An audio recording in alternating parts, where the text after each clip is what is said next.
Uh-oh, this might have been a bad idea.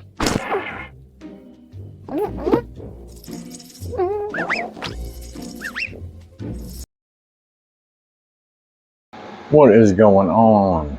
Happy Thursday. Hope everyone's having a good day.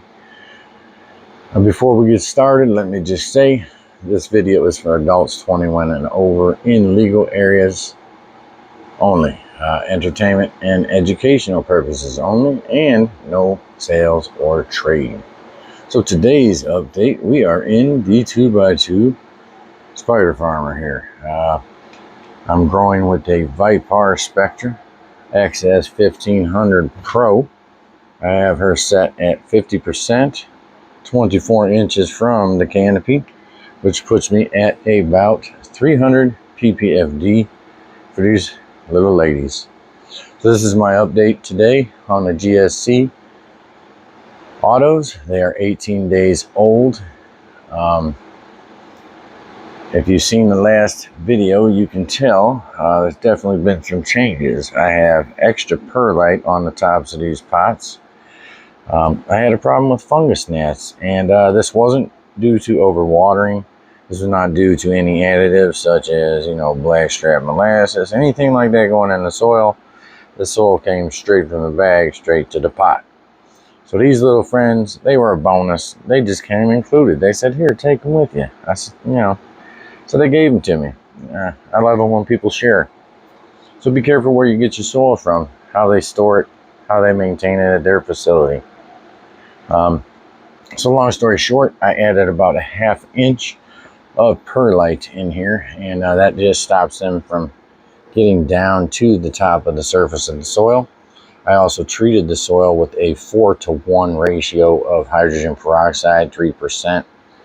Water that in there to kill any larvae down in the soil. They like to hide out in the top couple inches here. So I did that, and as a preventative measure to keep the adults off the surface, I put the thick layer of perlite. They're not too fond of landing on it. It makes it harder for them to get down to the surface of the soil. Also made a couple homemade sticky traps here. These are just yellow sheets of paper with some honey, some oil, and a couple drops of dish soap. They land on it and they get stuck. I got one on each of the pots. I got one down in the floor here on a plate. I got a couple victims down there. Just trying to end that life cycle quick. I also have the fan going, which can reduce them relatively pretty simply. They are horrible flyers, and that's like them trying to fly in a tornado when it's blowing across. So they don't like that. They can move on. These little ladies are about 19 days old now. Starting to put on some more leaves there. Staying tight on the spaces. They are a little bit taller than they appear. Like I said, I have about 1/2 inch of that perlite in there. So they're about 2 to 2.5 inches, which is okay.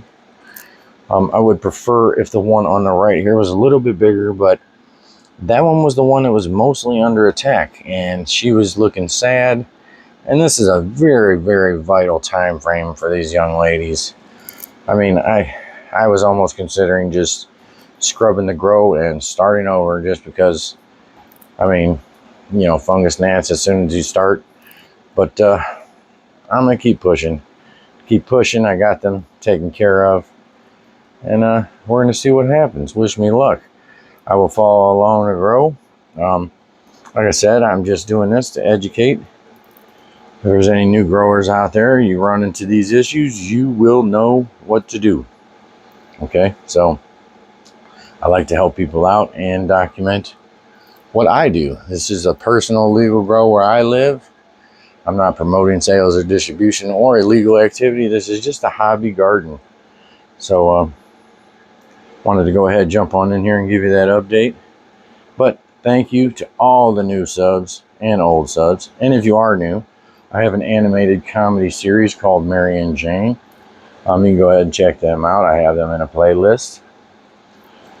Stop on in there, check them out, give them a thumbs up. Maybe enjoy yourself a few laughs. Got some funny ones in there. I appreciate each and every last one of you. I hope you have a great and fantastic day. And like I always say, we will catch you on the next one. Please like, comment, and subscribe to Growing with Steve 420.